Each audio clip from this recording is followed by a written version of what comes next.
Welcome to MSG PM, presented for the people by Caesar's Sportsbook. Your app is ready, Emperor. My name is Kaz and Jeff, and right now you are checking out a pivotal tilt between the New York Knicks and the Houston Rockets, where Julius Randle and Derrick Rose went off for a combined 55 points. An important game that kicked off the huge West Coast swing, leading them to the 4th overall seed in the Eastern Conference playoffs. We're going to get into a whole lot of NBA odds, but before we do any of that, gotta bring in my man with the numbers, the one and only Jeff Eisenband. Jeff, talk to me about these New York Knicks, that West Coast swing, and what you saw from them leading into that big playoff run. Well, you talked about them taking on the Rockets.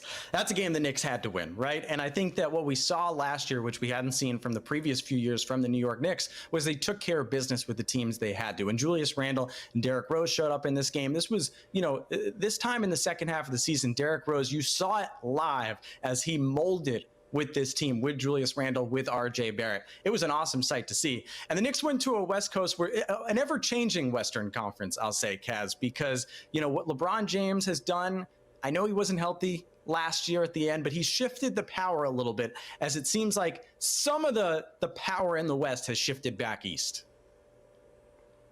Jeff, the Western Conference, no matter how much it changes, it always seems like murderer's row. So producers, hit me with the full screen, and let's talk a little about these Western Conference odds. The Los Angeles Lakers, the retooled Los Angeles Lakers, lead the odds of plus 170. The Golden State Warriors, surprisingly, 0.450 right behind them. Phoenix Suns, the reigning Western Conference champions, share the same odds as the Utah Jazz. And the Los Angeles Clippers and the Denver Nuggets are both at plus 900 odds to win the Western Conference in 2022. Jeff, what stands out here the most? To me, it's the Clippers. I mean, it's so far and away the Clippers, plus 900. The Lakers are at plus 170. Do we really think those two teams are that far apart? We saw what the Los Angeles Clippers did last year. They made the Western Conference Finals. If Kawhi Leonard was healthy, they probably win the Western Finals and they play for an NBA title. I mean, that was the difference right there. You're getting what we think will be a healthy Kawhi Leonard at some point this year, back with a head coach in Ty Lue, who's done it. By the way, Kawhi, a 2-time NBA Finals MVP. It seems like that 900, the fact that they're all the way back there, the 5th best odds, just doesn't sit right to me. And I'd also throw out the Utah Jazz at plus 700, a team that's been so formidable in the regular season. If they can put it together in the playoffs, I think the West is more wide open than these numbers suggest. Absolutely, and you mentioned it. What sticks out to me really quick is those Golden State Warriors odds. I know an injured Klay Thompson and an injured Kawhi Leonard make a lot of difference, but we'll see how the Western Conference shakes out as the season continues. Meanwhile, over in Vegas, some of the Baby Knicks was out there cooking over in Summer League. Quentin Grimes, Deuce McBride, Jericho Sims all had incredible showings for rookie Knick drafts this year. Jeff, which is the one that stood out the most to you?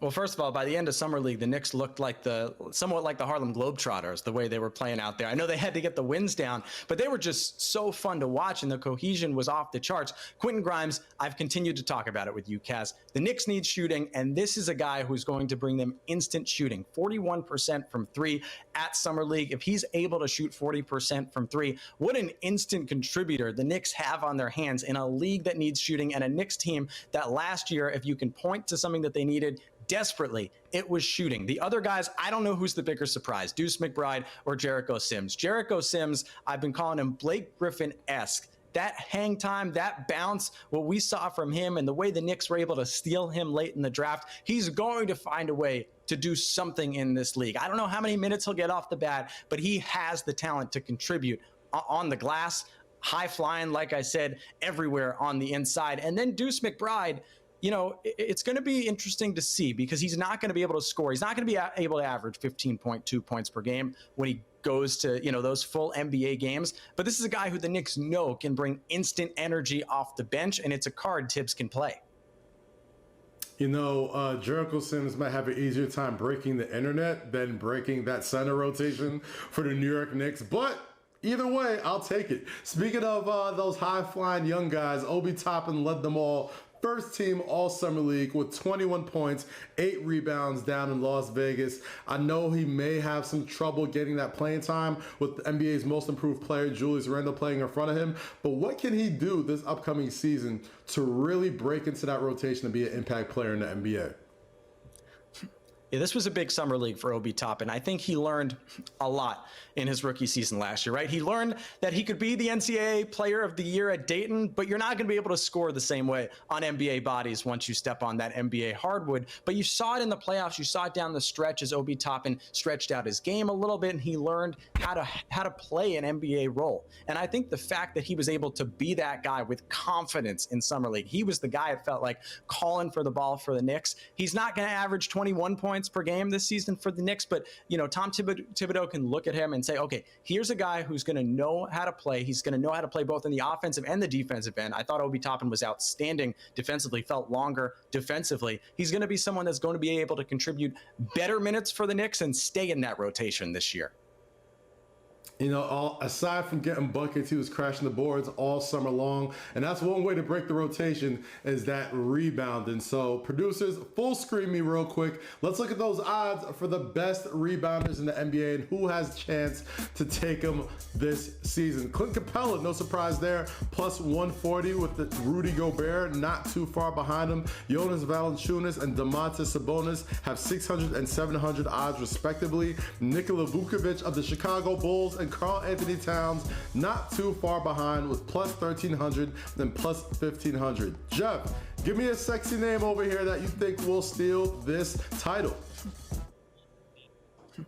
The name that jumps out to me here and where I think you'll get the most value is Nikola Vucevic at 11. He's at plus 1,300 because he averaged 11.7 rebounds per game last year. That was 6th. And look what the Bulls did this offseason. You add DeMar DeRozan, Lonzo Ball to that team with Zach LaVine. There's so much offensive firepower. I just think from a mindset perspective, it's going to change a little bit of what Nikola Vucevic is asked to do on the court, what he has to do. I don't think he has to score the basketball as much as he may be used to. He's got to crash the glass, though. So he could be a sleeper pick right there. And so far behind Domantas Sabonis, who's at number 4 there.